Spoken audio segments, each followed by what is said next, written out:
Over the past week, stories of protests to open the economy have hit the airwaves, and I've seen a range of responses to it. In my circles, it's mostly been met with disgust. The notion that your freedom to shop where you want outweighs the risk of thousands, if not millions, of lives being taken is selfish at best. But I also wonder if that's too simplistic a view. Because the protests themselves may be made up of mostly white folks with cabin fever scapegoating people of color, but the economic shutdown is a lot more complicated than simply being an inconvenience to everyone. So often I've heard it said that pandemics are an equalizer because viruses don't discriminate. They infect the poor and rich alike, and they do. But if there's anything that we're learning as the trauma that we're living through persists, it's that a pandemic is so much more than the virus. Because it has a way of highlighting every other metaphorical plague on our society that is suddenly blossoming into a far more literal kind. Racism, poverty, and the failures of our healthcare system are leading to increased numbers of infection and death. And I distinguish failures of these systems from the dedicated people who are tirelessly working to save lives, because they are doing everything they can in a broken system designed to perpetuate inequality in times of duress. But coronavirus is not the only part that is highlighting inequalities. The economic shutdown is having that impact too. With millions having lost both jobs and childcare, many are also wondering whether they'll be able to feed themselves or their families. One woman who lost her health insurance had to choose between her heart medicine and insulin because of the cost. And she chose her heart medication because diabetes would kill her slower.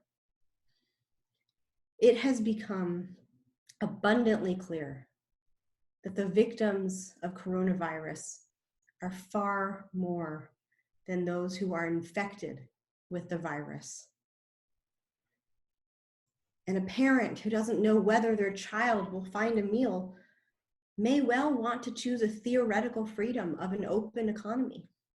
And yes, there are those who are simply tired of staying home, who seek to spread misinformation. But most of us are just scared, because what's at stake for me is not what's at stake for those living in poverty. And freedom represents more than just freedom. It represents survival.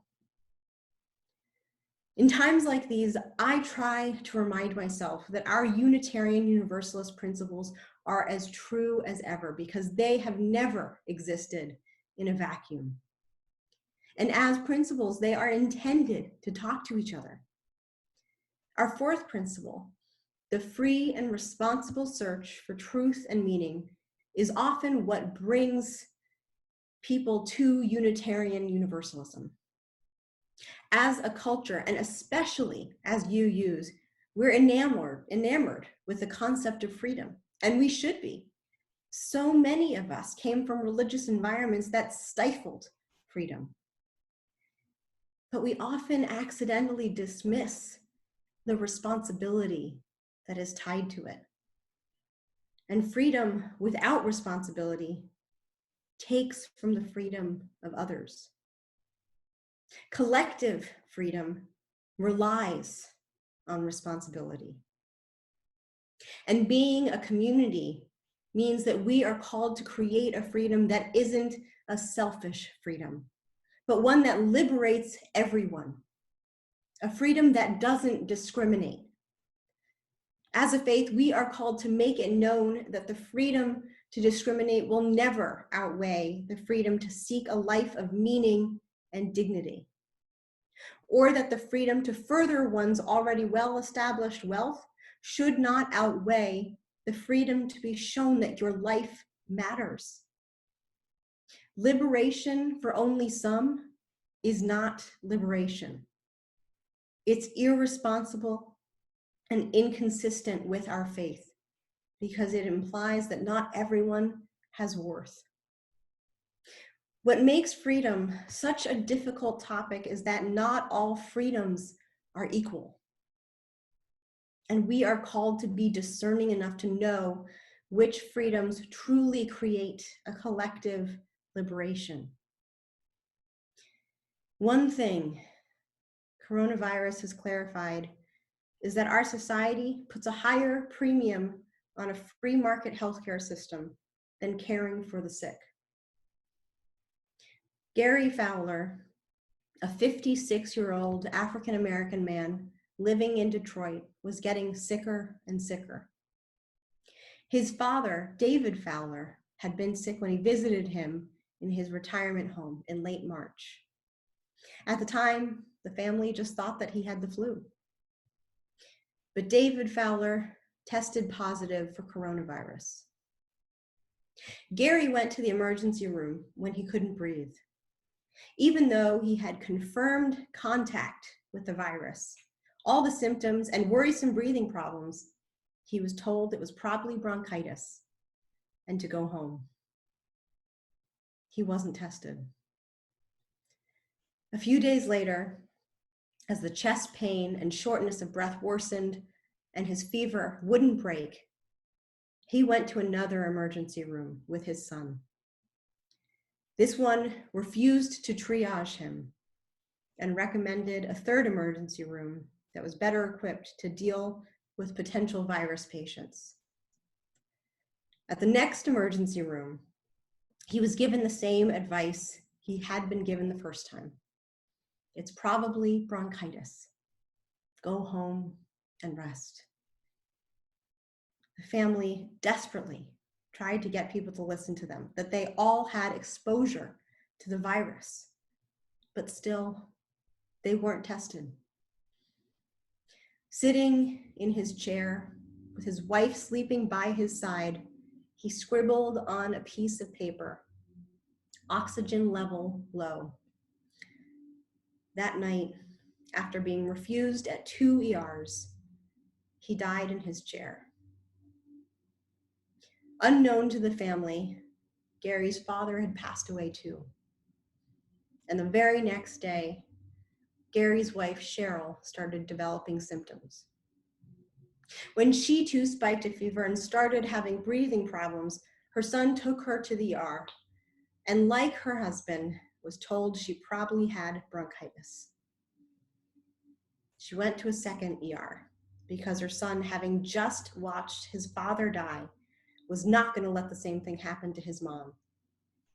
There she was finally admitted and put on a ventilator.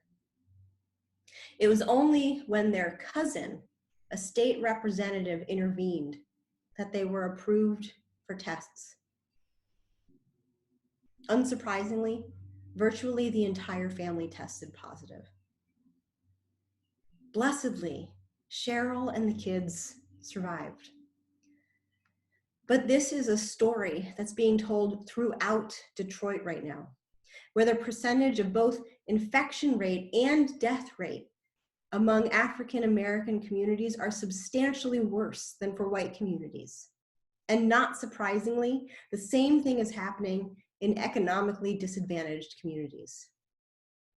The intersection of poverty, racism, and an overburdened healthcare system designed around profit and efficiency killed Gary Fowler.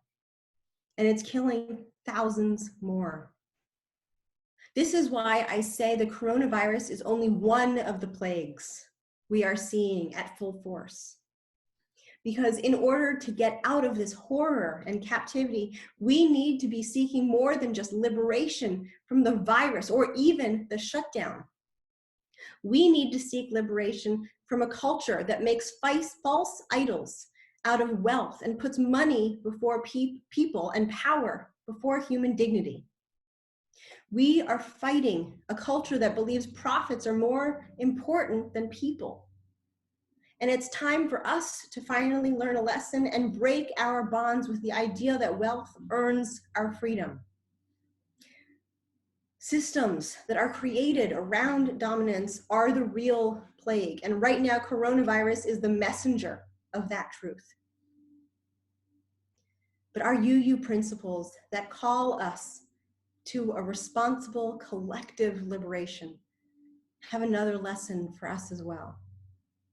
When we combine the free and responsible search for truth and meaning with our principle that every person has inherent worth and dignity, we can understand our vision for a world community and help it come to pass.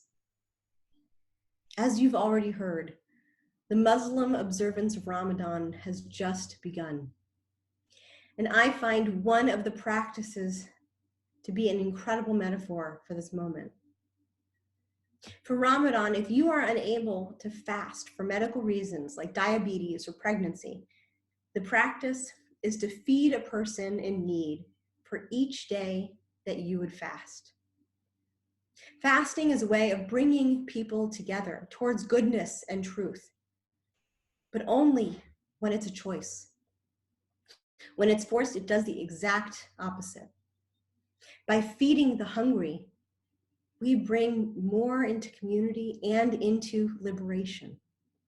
And this is how I see our role right now: to feed those who are being forcefully deprived of nourishment, life, and genuine liberty.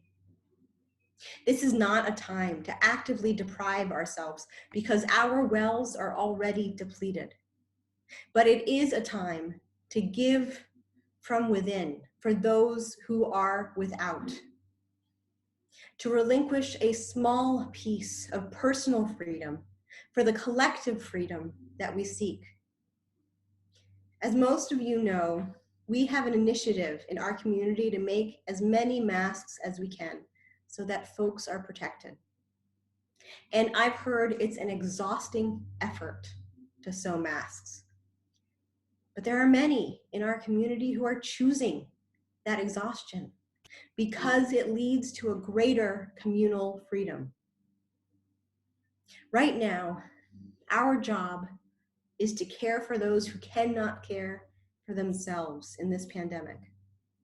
And when this is over, to liberate everyone from the system that requires individuals to act with extraordinary kindness, generosity, and selflessness in order for many to simply survive. Because caring for our human family should be something that we all do, not just the extraordinary few.